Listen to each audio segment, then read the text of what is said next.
A very warm welcome dear students, let us learn about LED. So आज हम लोग LED के बारे में पढ़ेंगे और आपने एलईडी तो यूज़ भी किया होगा और आप जानते भी हो एलईडी के बारे में। The full form of LED is light emitting diode.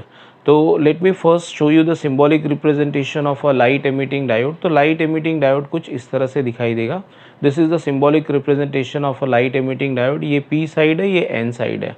So what is a light emitting diode? A light emitting diode is nothing but a forward biased PN junction diode. Forward bias मतलब उसका जो P side है वो positive terminal को connect करते हैं और N side जो है वो नेगेटिव टर्मिनल को कनेक्ट करेंगे। सो LED is nothing but a forward biased PN junction diode which emits light because of recombination of electrons and holes near the junction. मैं फिर एक बार बता देता हूँ आपको व्हाट इज़ अ एलईडी।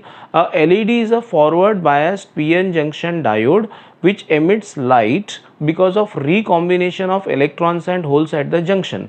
अब आप बोलोगे सर ये रिकॉम्बिनेशन से क्या होता है सर? एक्चुअली देखो, अगर फॉरवर्ड बायस्ड है तो इलेक्ट्रॉन्स एन साइड से पी साइड की तरफ जाते हैं, राइट, और होल्स पी साइड से एन साइड की तरफ जाते हैं। तो जब वो एक दूसरे को क्रॉस करते हैं तो definitely near the junction they will meet. अब इलेक्ट्रॉन मीटिंग अ होल का मतलब क्या होगा? देखो, इलेक्ट्रॉन्स होते हैं कंडक्शन बैंड में और होल्स होते हैं वैलेंस बैंड में। तो इसका मतलब यही हुआ कि एक इलेक्ट्रॉन ने जंप मारी from the conduction to valence. Definitely valence से कंडक्शन में जाने के लिए एनर्जी देना पड़ता है। तो अगर कोई इलेक्ट्रॉन कंडक्शन बैंड से वैलेंस बैंड में आएगा तो वो एनर्जी रिलीज करेगा, right, and that energy is released in the form of a light. मतलब वो जो बैंड गैप है उसको ऐसे एडजस्ट करना है कि जो लाइट बाहर आए वो विजिबल रेंज में आना चाहिए। मतलब वो जो फोटोन एमिट होगा या बैंड गैप जो भी सब्सटेंस हम यूज़ करते हैं उसकी बैंड गैप का रेंज क्या होना चाहिए? 1.8 इलेक्ट्रॉन वोल्ट से 3.1 इलेक्ट्रॉन वोल्ट के बीच में। अगर बैंड गैप ये रेंज का होगा तो ही जो फोटोन एमिट होगा वो विजिबल रेंज में आएगा, राइट। ठीक है, वो सब हम देखेंगे आगे। पहले तो आप डेफिनेशन याद रखना। A light emitting diode is a diode which emits light due to recombination of electrons at the recombination of electrons and holes at the junction and it is always forward biased।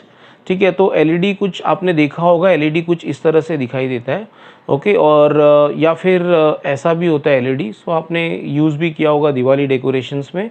So this is how a LED looks like. Now let us see what is the structure of a LED, okay. तो LED consist of what, एक glass होता है जिसमें हम लोग दो electrodes रखते हैं, एक एन रीजन और एक एन रीजन वाला इलेक्ट्रोड है और एक पी रीजन को कनेक्टेड इलेक्ट्रोड है। एक को एनोड बोलेंगे, एक को कैथोड बोलेंगे। डेफिनेटली पी साइड वाले को एनोड बोलेंगे और जो एन साइड को कनेक्टेड होगा उसको हम कैथोड बोलेंगे। अब आप देखो तो ये ग्लास जो है वो थोड़ा डोम शेप का बना हुआ है। डोम शेप का इसलिए बनता है क्योंकि जो लाइट एमिट हो वो सब डायरेक्शन से बाहर आए, इसलिए वो डोम शेप का बना होता है। So light is emitted uniformly. Working of a LED, let us see what is working of LED. मैंने आपको पहले ही बताया था कि LED should be always forward biased. Forward biased मतलब P side of the diode should be connected to the positive terminal and N side of the diode should be connected to the negative terminal of the battery.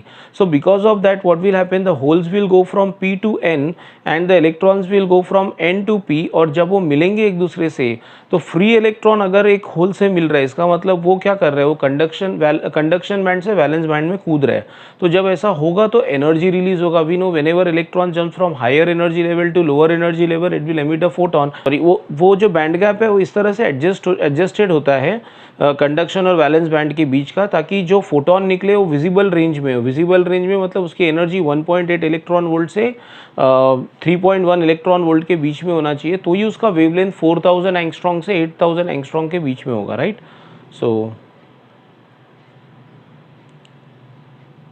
तो ये उसका right up part है, आप पढ़ लेना। ये वही है जो मैंने आपको बोला। When the diode is forward biased, the electrons from the semiconductor's conduction band recombine with the holes in the valence band, releasing sufficient energy to produce photons. Okay. Now next.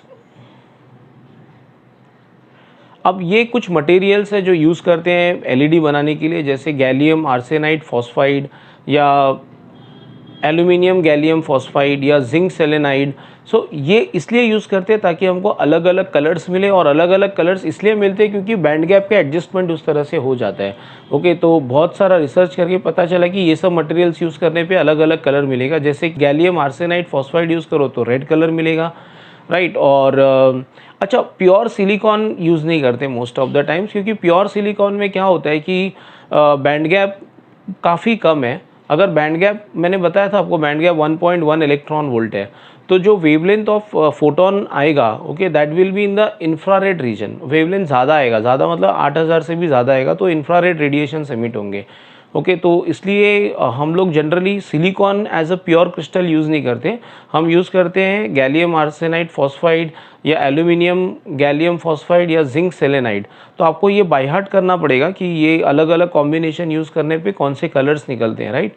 जैसे गैलियम आर्सेनाइड फॉस्फाइड में आपको red colour मिलेगा, और aluminium gallium phosphide में red भी हो सकता है, ग्रीन भी हो सकता है, डिपेंड करता है कि गैलियम ज़्यादा ऐड हुआ कि एल्यूमिनियम ज़्यादा ऐड हुआ, राइट नाउ। और जिंक सेलेनाइड में ब्लू लाइट एमिट होगा, so they emit monochromatic light. Next let us move forward. अच्छा, अब VI कैरेक्टरिस्टिक के बारे में आपको चिंता करने की ज़रूरत ही नहीं है, क्योंकि आप पहले से ही जानते हो कि फॉरवर्ड बायस्ड VI कैरेक्टरिस्टिक कैसे होते हैं। आप सब जानते हो कि सिलिकॉन में 0.7 वोल्ट तक तो करंट फ्लो ही नहीं होगा, उसके बाद ही करंट फ्लो होना स्टार्ट होता है। जैसे जर्मेनियम में भी 0.3 वोल्ट तक करंट फ्लो ही नहीं होगा, उसके बाद ही करंट फ्लो होगा, क्योंकि 0.7 और 0.3 वोल्ट तो पोटेंशियल बैरियर है, right? So VI characteristics is exactly the same as the normal forward biased BN junction diode, and after that ये एडवांटेजेस आपको पहले से ही पता होंगे कि उनकी लाइफ टाइम ज़्यादा होती है, कुछ 50,000 आवर्स तक चलते हैं, ओके। और एनर्जी एफिशिएंसी ज़्यादा होती है उनकी, वार्म अप गर्म तो लगभग बहुत ना के बराबर होते हैं। तो ये सब आप एडवांटेजेस खुद पढ़ लेना। And the last one is applications. Applications में तो आप अपने मन से जितना चाहे उतना लिख सकते हो। सब जगह तो लगभग एलईडी यूज़ होती है, टीवी में यूज़ होती है, डेकोरेटिव लाइट्स में यूज़ होती है, राइट। सो एलईडी के आपको बहुत सारे एग्जांपल्स हैं, इसमें से कोई भी 3-4 याद रखना। और एग्ज़ाम में ये क्वेश्चन आएगा अगर एप्लीकेशन ऑफ एलईडी, तो 2 मार्क का ही आएगा, राइट। तो आप बहुत आराम से 4 पॉइंट लिख के 2 मार्क्स ले सकते हो। So I think this is all you need to know about LED. Thanks for watching the video.